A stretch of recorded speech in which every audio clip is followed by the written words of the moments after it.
ये इंडिया आजकल है, छत्तीसगढ़ अखबार का यूट्यूब चैनल इंडिया आजकल, उसके स्टूडियो से मैं सुनील कुमार बोल रहा हूँ। अपने आसपास की घरेलू हिंसा की कुछ खबरों को लेकर आपके बीच हूँ।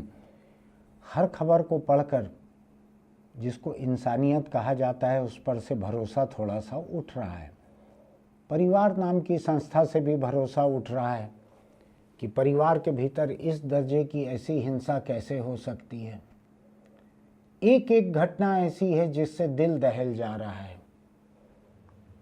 कल की खबर है कि दो भाई, संपन्न परिवार, करोड़पति परिवार, महंगे इलाके में रहते थे दो भाई। एक भाई की शादी कहीं तय हुई थी, वो टूट गई थी। कारोबार भी कुछ गड़बड़ हो गया था, शराब पीता था, झगड़ा करता था। उसने अपने भाई को गोली मार दी घर में, और माँ दूसरे घर में रहती थी। माँ को फ़ोन करके कहा कि छोटा भाई मर गया है। माँ को भरोसा नहीं हुआ, तो उसने मोबाइल फ़ोन पर दिखाया कि ये लाश पड़ी हुई है भाई की।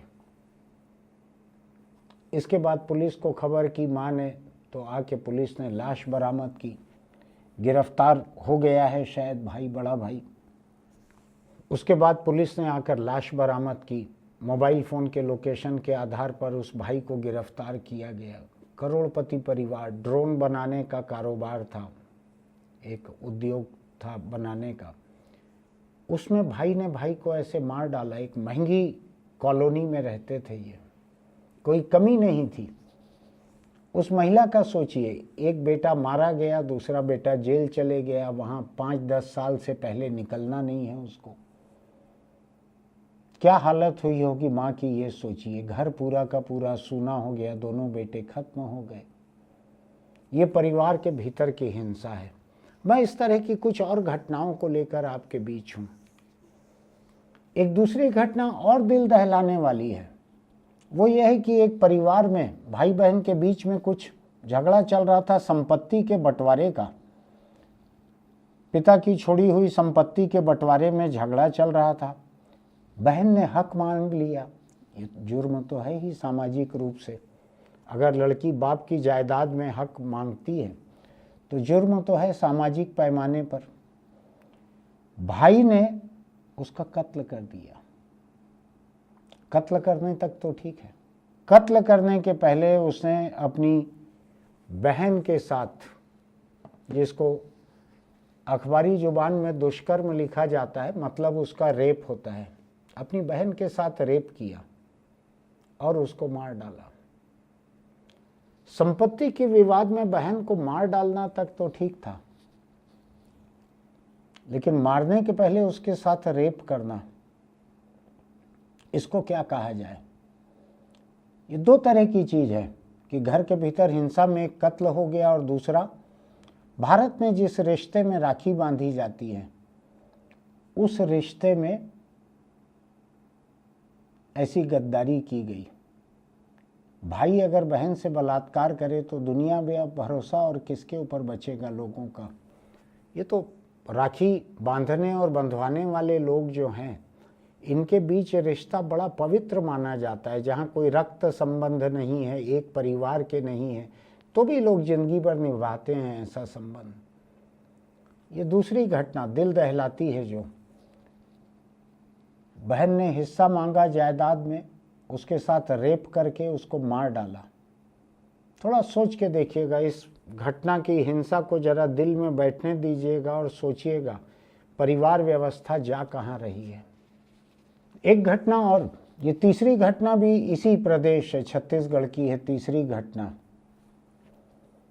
किसी का प्रेम संबंध था, अधेड़ आदमी औरत हैं, 40 साल 38 साल उम्र के आदमी औरत हैं, उनका प्रेम संबंध था, रिश्ता चले आ रहा था। कहा गया है, खबरों में कहा गया है, मैं उसको ज़्यादा महत्व नहीं देता, लेकिन खबरों में कहा गया है कि ये महिला जो थी, इसके पहले 3 अलग अलग पतियों से तलाक हो चुके थे, रिश्ते टूट चुके थे, चौथा था। ये चलते रहा। इसको लेकर एक एग्रीमेंट बनवाया दोनों ने। महिला शादी करना चाहती थी इस आदमी से, 3 शादियां टूट चुकी थी, जरूरत होगी चौथी शादी की, तो एग्रीमेंट बनवाया कि हम दोनों मंदिर में शादी कर चुके हैं, अब हम शादी करेंगे आगे चलकर, ऐसा एग्रीमेंट भी बनवाया। ये आदमी नहीं चाहता था शादी करना। तो ये महिला अपनी माँ के साथ रहती थी। दो अलग अलग किस्म की खबरें आई है, उसमें से सच जो भी हो। एक खबर ये कहती है कि महिला अपनी माँ के साथ रहती थी, वो ब्यूटी पार्लर गई हुई थी, ये आदमी घर पे था, इसने पहले माँ का कत्ल कर दिया, होने वाली सास या जो कभी होने वाली नहीं थी उसका कत्ल कर दिया, फिर ब्यूटी पार्लर से महिला लौटी तो इसका कत्ल कर दिया। ये दो लाशें घर में पड़े रहीं, फिर आसपास के लोगों की शिकायत पर बदबू से पता लगा तो ये गिरफ्तार हुआ है अभी ये आदमी। अभी पूछताछ जारी है उससे, लेकिन ऐसा शक है कि यही आदमी है। अब आप इसको सोचिए, ये खून का रिश्ता नहीं था। पहले वाले दो भाई, दूसरी घटना में भाई और बहन, तीसरे में प्रेमी और प्रेमिका। यही समाचार जो है प्रेमी प्रेमिका वाला, इसका एक दूसरा समाचार भी है। वो समाचार कहानी थोड़ा अलग कह रहा है। वो समाचार कहता है प्रेमी शादी में टाल मटोल कर रहा था तो प्रेमिका ने अपनी मां को मार डाला और तोहमत प्रेमी पे लगाने वाली थी। जब प्रेमी को पता लगा तो उसने प्रेमिका को मार डाला। ये अलग समाचार एक कहता है उसी घटना पे। होता है ऐसा, कभी कभी जानकारी थोड़ी अलग आ जाती है, जो भी सही होगी। अगर प्रेमी को फंसाने के लिए कोई महिला अपनी मां को मार डाल रही है तो ये और ज्यादा बड़ी हिंसा की बात है। ये तीसरी घटना हुई। चौथी घटना, एक पति ने अपनी पत्नी को मारते पीटते हुए हंसिये से उसके ऊपर वार किया तो उसकी नाक कट गई। इसको लेके वो खफा थी अपने पति से। उसने अपनी मां के साथ मिलकर इस आदमी को मार डाला, पति को। यानी इसको ऐसे समझ लीजिए कि एक आदमी को उसकी पत्नी और सास, इन दोनों ने मिलकर मार डाला। पत्नी इस बात को लेकर खफा थी कि पति जो है उसने मारपीट के दौरान हंसिया से वार किया था तो उसकी नाक कट गई थी। इसका बदला लेने के लिए अपनी मां के साथ मिलकर पति को मार डाला। ऐसी और 4-6 और घटनाएं हैं परिवार के भीतर की। मैं इनको लेकर थोड़ा सा हैरान हो रहा हूं। हैरान ऐसे हो रहा हूं कि परिवार के ढांचे को क्या कहा जाए। हम लोग बार बार कहते हैं हमारी रगों में एक ही माँ बाप का खून दौड़ता है, ऐसा कई बार कहते हैं। हिंदी फिल्मों में भी रहता है, खून पानी से ज़्यादा गाढ़ा होता है, कुछ ऐसे डायलॉग भी लिखते हैं कुछ लोग फिल्मों में।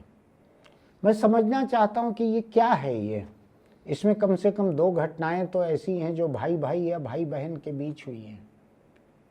कहाँ चले गया परिवार का ढांचा। एक में पैसे की कमी नहीं थी, कारोबारी थे भाई लोग, उसमें एक ने दूसरे को मार डाला। दूसरे में बहन ने प्रॉपर्टी में हिस्सा मांगा तो भाई ने उसको मार डाला। मारने के पहले बलात्कार अलग कर दिया उसके साथ। तीसरा मामला जो है वो पति पत्नी के बीच का है, भाई बहन नहीं है, रक्त संबंध नहीं है, लेकिन विवाह का संबंध है। महिला ने अपनी मां के साथ मिलकर अपने पति को मार डाला क्योंकि उसने नाक काट दी थी। और चौथा मामला, शादी हो नहीं पाई थी, महिला शादी करना चाहती थी, आदमी बचना चाह रहा था। बहुत सारे मामलों में ऐसा होता है। लड़कियों और महिलाओं की इच्छा अगर शादी करने की है तो उनको सावधान भी रहना चाहिए कि इसकी नीयत है कि नहीं लड़के के या आदमी की शादी करने के लिए। बहुत सारे मामले आप देखते हैं 5 साल, 8 साल, 10 साल, 12 साल बाद जाके कोई लड़की या महिला रिपोर्ट लिखाती है कि इसने मेरे साथ बलात्कार किया इतने साल तक, 13 साल बलात्कार करते रहा, 14 साल बलात्कार करते रहा। उस रिपोर्ट में बतलाती भी हैं वो कि शादी का वायदा करके देह संबंध बनाते रहा, अब शादी नहीं कर रहा है। मुझको लगता है इस घटना से बहुत सारी लड़कियों और महिलाओं को सबक लेना चाहिए कि शादी के वायदे का कोई कानूनी दर्जा नहीं है। और बलात्कार के ऐसे मामले जो हैं ये छोटी अदालत तक, जिला अदालत और पुलिस तक तो टिकते हैं कि शादी का वायदा करके इसने शादी नहीं की तो बलात्कार। ऊपरी अदालतों में जाके हाई कोर्ट, सुप्रीम कोर्ट में टिक नहीं रहे हैं ये मामले, तो लोगों को खुद ही सावधान रहना चाहिए। लेकिन ये तो प्रेम संबंधों की बात हुई, सावधान रहना चाहिए। मैं दूसरी बात कह रहा हूं कि भाई भाई को मारने लगे, भाई बहन से बलात्कार करके मारने लगे, तो परिवार में कौन किसके ऊपर भरोसा करेंगे? परिवार का ढांचा हिंदुस्तान में बड़ा मजबूत माना जाता था। संयुक्त परिवार होते थे, 70 लोगों का खाना, 80 लोगों का खाना एक साथ बनता था। मेरे इस शहर का मुझको मालूम है, 70-80 लोगों का खाना एक चूल्हे से बनता था। कहाँ चले गया परिवार का ढांचा? इतना कमजोर कैसे हो गया, इतना हिंसक कैसे हो गया परिवार का ढांचा? इसको समझने की जरूरत है। दूसरी बात ये, इन घटनाओं को देखते हुए ये सावधानी बरतने की भी जरूरत है। परिवार वगैरह सब ठीक है भाई, एक माँ के पैदा किए हुए भाई बहन भी सब ठीक है, लेकिन ध्यान रखना, रुपए पैसे के झगड़े में, दारू के नशे के झगड़े में, किसी और तनातनी में कब कौन किसको मार डाले कोई ठिकाना नहीं रहता। उस दिन अपना खून अपना होता है, ये बात कहीं काम नहीं आती, खून बह जाता है तेजी से। इसको समझ के आप समाज के बारे में, परिवार के बारे में सोचिए जरा।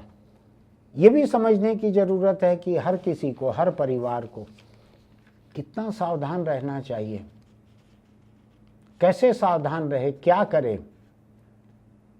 कम से कम एक घटना ऐसी है जिसमें मुझको समझ में आता है कि जिस परिवार में बहन के हक मांगने पर भाई ने उसकी हत्या कर दी, रेप कर दिया उससे, वहाँ का मामला मुझको समझ में आता है कि माँ बाप ने अगर अपनी जिम्मेदारी समय पे निपटा दी होती, बंटवारा कर दिया होता, कानूनी बंटवारा कर दिया होता प्रॉपर्टी का, तो ये नौबत नहीं आई रहती। बहुत सारे हिंसा के ऐसे मामले होते हैं भाइयों के बीच, भाई बहन के बीच। ये रेप वाला नया है, ऐसा पहले नहीं सुना था मैंने। परिवार के मुखिया को चाहिए, माँ हो पिता हो जो भी हो, या माँ पिता दोनों मिलकर ये तय करें कि संपत्ति का, रुपए पैसे का, कारोबार का, घर का बंटवारा कैसे होगा। ये तय करके जाना चाहिए लोगों को, समय रहते वसीयत से विरासत तय कर लेनी चाहिए। उससे कई किस्म की पारिवारिक हिंसा, तनातनी, अदालती मुकदमेबाजी से बचाव हो सकता है। ये करना चाहिए। लेकिन भाई भाई को इस तरह से मार डाले और माँ को फ़ोन करके वीडियो कॉल पे दिखाए कि लाश पड़ी हुई है, ये बहुत भयानक नौबत है। मुझको लगता है उस परिवार के बारे में खबरों में कहा गया है भाई को शक था कि उसका भाई उसको किसी दिन मार सकता है, इसलिए वो जीन्स पहनकर सोता था, ऐसा खबर में है कि भाई मारना तय कर ले तो भाग सके वो निकल कर। क्यों रहना था साथ में? जब इतनी महंगी कॉलोनी में रह रहे थे दोनों भाई, तो क्यों साथ में रहना था? किसी छोटी कॉलोनी में कोई और घर ले लेता कम से कम एक भाई। तो इतना खतरा दिख रहा था कि अगर मार डालेगा ऐसा लग रहा है, इसलिए जीन्स पहनकर सो रहे थे। क्यों सोना एक छत के नीचे? ये सावधानी भी बरतना था। एक और घटना जिससे सबक थोड़ा सा मिलता है वो ये है कि पति ने पहले हिंसा की, अपनी पत्नी को पीटा, हंसिए से उसकी नाक काट दी, तो बाद में मां के साथ मिलकर पत्नी ने पति को मार डाला। परिवार के भीतर ये हिंसा भी ठीक नहीं है। बहुत सारे मामले सामने आते हैं जिसमें पति हिंसा करता है, पत्नी जवाब में किसी तरह से मार डालती है, उसको जहर देकर मार डालती है, भाड़े पे हत्यारे बुलवाने लगी है आजकल कुछ महिलाएं, अपने प्रेमी के साथ मिलकर मार डालती हैं। और तो और अभी लगातार ऐसी घटनाएं आ रही है कि माँ ने अपने बच्चे के साथ फांसी लगा ली, बच्चे के साथ ट्रेन की पटरी पे कूद गई, अपने बच्चे के साथ आत्महत्या कर ली। कुछ मामलों में बच्चे मर गए, माँ बच गई, ऐसा भी हुआ है। ये एक अलग किस्म की पारिवारिक हिंसा है। क्यों इतना हिंसक हो रहा है माहौल, क्यों इतना तनाव हो रहा है? मुझको लगता है कि ये थाने में दर्ज एक रिपोर्ट, अदालत में पहुंचा एक मामला और कैद के बाद जेल पहुंचे मुजरिम, इससे परे भी इस बारे में सोचने की ज़रूरत है। ये सोचने की ज़रूरत है इस बारे में कि पारिवारिक तनाव, पारिवारिक हिंसा को कम करने के लिए क्या किया जाए। मैं अभी सोच भी रहा था कि अपने प्रदेश की सरकार को ये सुझाव दूं कि उनको मनोवैज्ञानिक परामर्श के कोर्स बड़े पैमाने पर शुरू करने चाहिए। समाज में जितना ज़्यादा तनाव है, मुझको लगता है कि 100-200 रुपये फीस लेकर भी कोई परामर्शदाता उपलब्ध रहें तो भी लोग उनके पास जा सकेंगे। आज मैं जो सुनता हूँ 2000, 2500, 3000 रुपये एक सेशन की फीस है मनोवैज्ञानिक परामर्शदाताओं की। बहुत कम लोग इतना खर्च उठा पाएंगे। तो मुझको लगता है सरकार को मनोवैज्ञानिक परामर्श के कोर्स बड़े पैमाने पर शुरू करना चाहिए। स्कूली बच्चे कई तरह की हिंसा कर रहे हैं, एक दूसरे को मार डाल रहे हैं।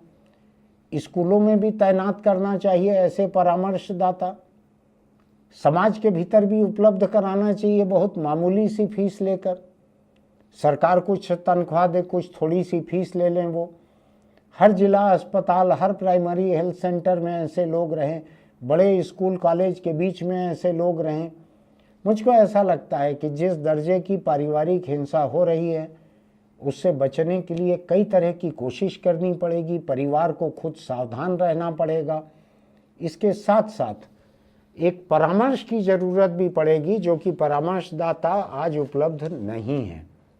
सरकार को चाहिए कि हर यूनिवर्सिटी में ऐसे कोर्स शुरू करे, वहाँ से 100-100, 200 परामर्शदाता हर साल निकलें। जब लगे कि समाज में पर्याप्त परामर्शदाता हो गए हैं तो ऐसे कोर्स को बंद भी किया जा सकता है। कोई ज़रूरी नहीं है कि उनको कारखानों की तरह हमेशा चलाया जाए। किसी विभाग में ऐसे जो कोर्स चलते हैं, कुछ साल बाद जाके आप बंद कर दीजिए, कोई बहुत बड़ा नुकसान नहीं होता। मनोवैज्ञानिक परामर्श के कोर्स के लिए मेडिकल कॉलेज जैसा ढांचा नहीं लगता, केवल क्लासरूम में पढ़ाने से हो जाता है। तो ये जब तक सरकार उपलब्ध नहीं कराएगी, जब तक समाज दखल नहीं देगा, जब तक लोग परिवार के भीतर क्या खतरे रहते हैं उसको नहीं समझेंगे, तब तक ऐसी हिंसक घटनाएं बीच बीच में आती रहेंगी। मुझको लगता है हर परिवार को ये देखना चाहिए कि उसके भीतर क्या कोई तनाव चल रहा है, उसको कैसे खत्म किया जाए। आप भी सोच के देखिएगा इन बातों को। मेरी कोई नसीहत नहीं है, मैं केवल एक तस्वीर आपके सामने रख रहा हूँ और ये कह रहा हूँ आपसे कि आप भी सोच के देखिए। ज़रूरत रहे तो अपने परिवार में या समाज में बात करके देखिए। सरकार को चाहिए कि सस्ता परामर्श उपलब्ध कराए लोगों को। मैं फिर आपके सामने किसी वीडियो को लेकर आऊँगा। तब तक आपको हमारी बात अच्छी लगती है तो आप हमारे चैनल को सब्सक्राइब कीजिएगा, नोटिफिकेशन की बटन दबाइएगा, लाइक कीजिएगा, इसका लिंक दोस्तों को भेजिएगा। हर एक के परिवार हैं, कई परिवारों में छोटा बहुत तनाव चलते रहता है। कई जगह आप बीच में सुनते हैं छोटे छोटे बच्चे आत्महत्या कर लेते हैं। तो भेजिए इसको दोस्तों को ताकि वो भी कम से कम उसमें कुछ लोग तो चर्चा करें पारिवारिक हिंसा के बारे में कि इसको कैसे रोका जाए। नीचे टिप्पणी लिखिएगा आप, हमको अच्छा लगता है आपकी राय पढ़ना।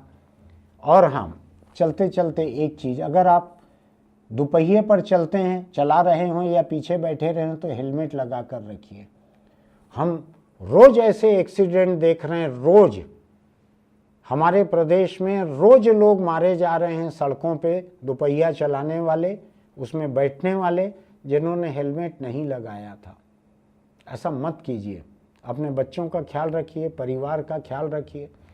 अगर चौपहिया पर चलते हैं, कार में या किसी दूसरी गाड़ी में जिसमें सीट बेल्ट हैं, आप आगे बैठें या पीछे बैठें, सीट बेल्ट लगा कर रखिए। किसी भी हादसे में उससे आपकी जान बच सकती है। ये नियम सरकार के चालान के लिए नहीं है, ट्रैफिक पुलिस की कमाई करने के लिए नहीं है। ये नियम आपकी ज़िंदगी बचाने के लिए हैं। अपने परिवार का ख्याल रखिए। फिर मिलते हैं।